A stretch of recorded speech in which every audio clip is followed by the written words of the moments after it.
Dari mana aja nih Pak?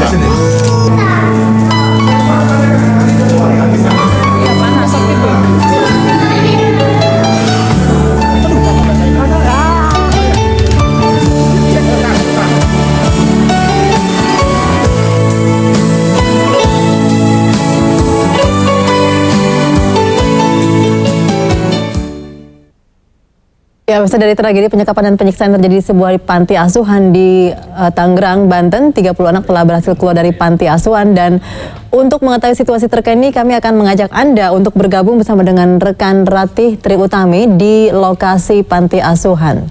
Ratih. Berada di panti asuhan Samuel yang terletak di Gading Serpong, Tangerang, Banten, yang terkait dengan kabar yang diduga telah terjadi tindak pidana kekerasan, tidak hanya tindak kekerasan secara fisik tapi juga secara mental dilakukan oleh pemilik panti, yaitu Samuel dan juga Yuni. Dan sekarang saya sedang menuju ke arah kamar bersama dengan pemilik panti, yaitu Ibu Yuni. Selamat malam, Ibu. Iya, selamat malam. Iya, saya mau lihat daerah kamar dulu ya, Bu ya. Iya. Iya, saya mau. Ya, kita bisa lihat pemirsa di kamar ini lengkap dengan fasilitasnya. Lalu selain itu juga kamar mandi ada di sebelah sana, Ibu ya? Iya, ada kamar mandi kalau keperluan malam apa gitu. Oke. Kita bisa lihat pemirsa. Ya, selain itu dengan keranjang 3 lantai. 120 ya, Bu, ukurannya. Ini untuk ranjang ini sendiri, Bu, satu kasur ini digunakan oleh berapa orang, Bu? Satu anak. Satu anak. Iya. Di sini digunakan untuk orang dewasa yang jaga anak-anak di sini. Oh, ini untuk yang jaga ya, Bu ya. Iya, Kita kasurnya. Oke. Kita masuk ke arah kamar anak-anak ya, Bu ya. Iya. Ini kamar anak-anak lengkap dengan AC juga ya, Bu, di sini ya, Bu ya. Iya. Oke. Iya. Jumlah total anak panti sebelah sini, Bu. Iya. Jumlah total anak panti yang ada di sini ada berapa, Bu? Ada 30-an. Ada 30-an. Ini untuk satu kasur di sini untuk ditidur berapa orang, Bu?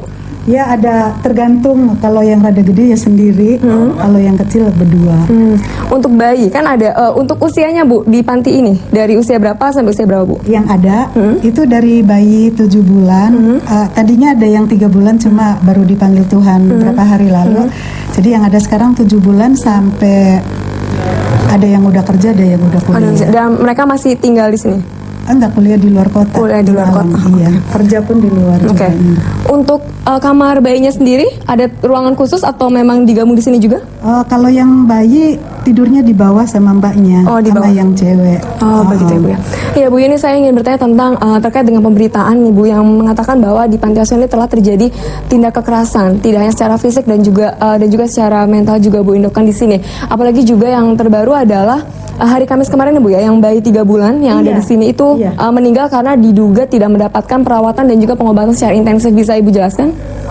Jadi kalau saya baca dari yang Tribun News dan Merdeka itu kan pemberitaan sepihak, katanya bayi meninggal itu karena dianiaya.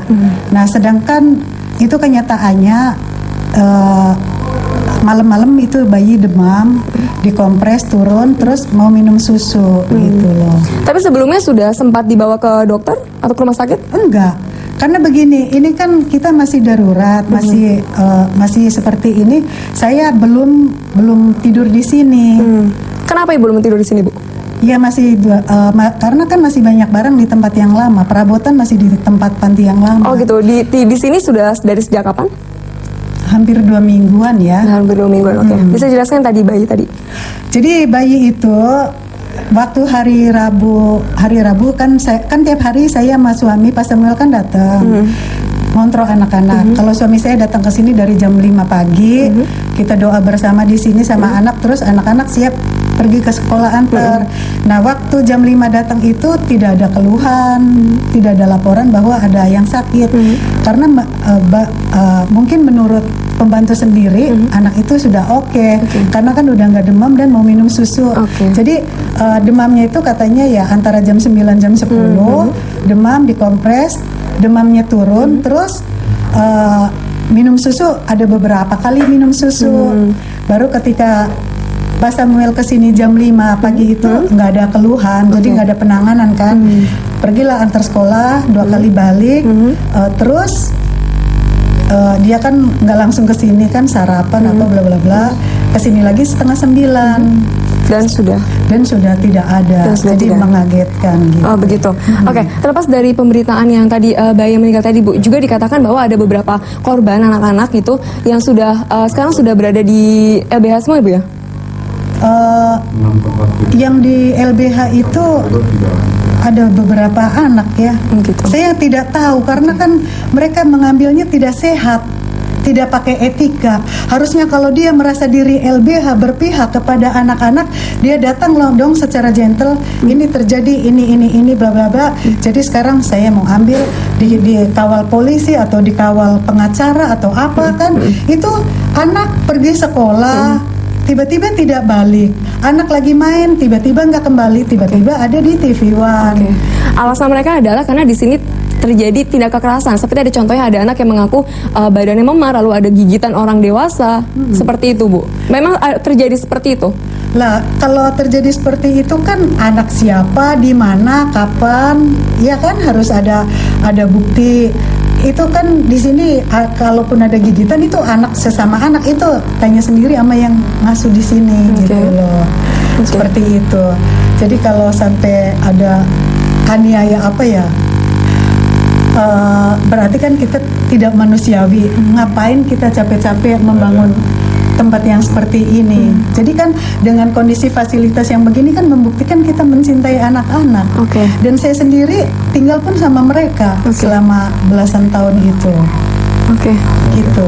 Iya, ironisnya adalah juga dikatakan bahwa masalah makanan itu dikatakan bahwa mereka hanya makan mie instan dan juga minum air keran, dan juga ada beberapa anak yang sempat mengatakan bahwa dia sebagai korban apabila mereka rewel atau mereka bandel, mereka akan dikurung di dalam kandang anjing milik ibu gitu. Itu bagaimana beberapa pemberitaan seperti itu? Saya ini kaget ya, baru sekarang aja baru dengar sekarang. Dibilang anak-anak minum air keran itu, ya tanya aja pada anak-anak yang lain gitu kan. Mungkin jadi mungkin namanya anak-anak barangkali sambil mandi minum kan kita tidak tahu gitu kan, main air. Masa langsung dibilang minum air keran. Lihat sendiri deh di bawah galon ada berapa, ada dispenser seperti itu. Terus dibilang makan mie instan, ya wajar kalau pagi kita sarapan ya yang paling mudah cepat kan mie instan. Gitu. Untuk yang tadi itu Bu, yang kalau misalnya ada yang rewel gitu, hukumannya seperti itu Bu yang diberikan dari pemilik panti sini? Saya mengurus panti, kelola anak-anak ini kan sudah hampir 14 tahun. Ya. Jadi kalau misalnya karakter suami saya kan yang ditekankan kan pemilik panti. Suami saya itu misalnya tukang aniaya apa kan tentu dari awal sudah seperti itu, bukan baru sekarang aja kan. Nah misalnya hal itu sudah terjadi dari dulu, kayaknya terlalu itu ya, masyarakat akan berdiam diri itu tidak mungkin. Jadi kalau sampai ditaruh di kandang anjing itu enggak masuk akal banget. Masa iya warga diem saja, anak-anak diperlakukan seperti binatang seperti itu kan.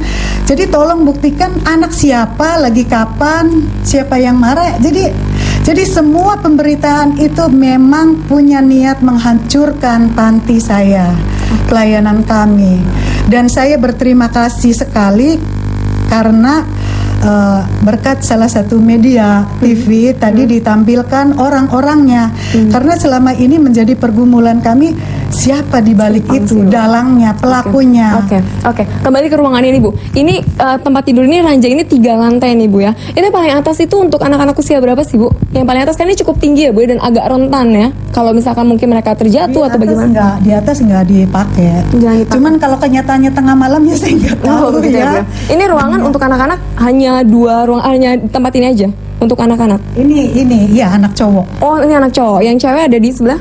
Yang cewek kan sama mbaknya di bawah. Oh, dipisahin. Baru di sini buat yang kakaknya. Oh, begitu ya. Jadi ada yang jaga. Oh, begitu. Oke. Jadi sebetulnya ini ranjang masih banyak, ada berapa unit. Karena memang baru pindah juga. Jadi sebetulnya kita ini sudah punya panti, sudah punya bangunan di Desa Cihuni, ukuran hampir 30 kali 9 meter. Lagi bangun lantai kedua itu di demo oleh FPI. Dengan alasan? dengan alasan ya kurang lebihnya kristenisasi. Oh, oke. Gitu, karena dari namanya kan Samuel. Saya sih udah bilang, Pak, saya ngurus panti ini udah belasan tahun, silakan ada nggak umat yang datang kalau itu sebagai gereja apa.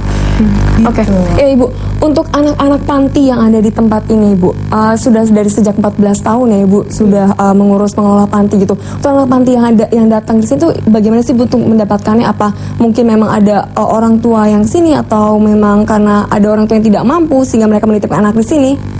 Jadi ini kasus, setiap anak kasus per kasus beda-beda, cuman kebanyakan ya itu orang tuanya yang MBA. Oke. Iya, bukan faktor ekonomi, MBA.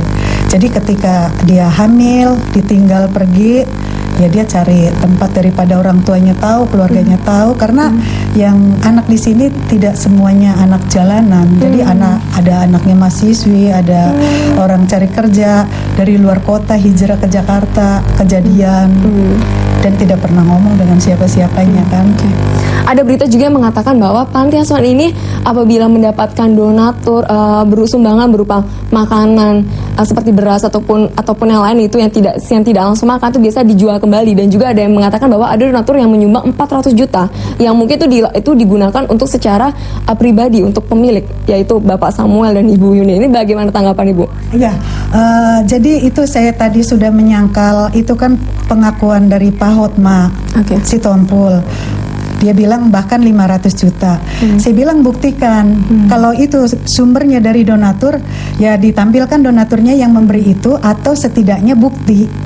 Karena kita kan kalau dapat sumbangan sebesar itu kan misalnya ditransfer, ada dong bukti transfernya kemana, nominalnya berapa, atau tanda terima seperti itu.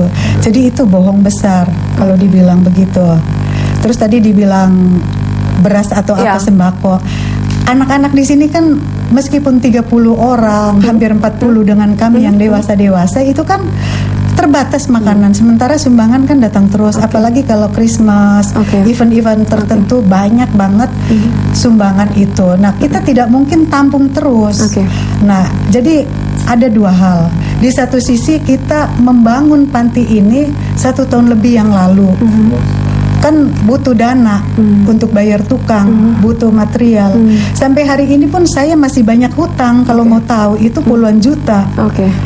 Jadi ya saya tidak menyangkal, tapi bukan berarti serta-merta tiap kali dapat langsung itu. Itu karena kalau sudah berlebihan dan sudah berlebihan yang pertama dan memang ada kebutuhan di pembangunan ini untuk bayar tukang, untuk beli material seperti itu. Iya, terima kasih banyak Ibu Yuni. Semoga masa juga cepat selesai. Iya, terima kasih banyak. Ya, kita kembali ke studio dengan Sela, Yasiri dan juga Lulu. Tentunya nanti penyelidikan yang akan nanti menentukan apakah benar ya dari segala dugaan-dugaan tadi memang terbukti di lapangan, karena juga polisi tentunya memiliki cara untuk membuktikan kasus ini. Ya betul sekali. Mungkin dari jawaban-jawaban tadi masyarakat juga tahu sebetulnya apa yang sebenarnya terjadi dari jawaban-jawaban antara reporter Reti dan juga Ibu Yuni tersebut.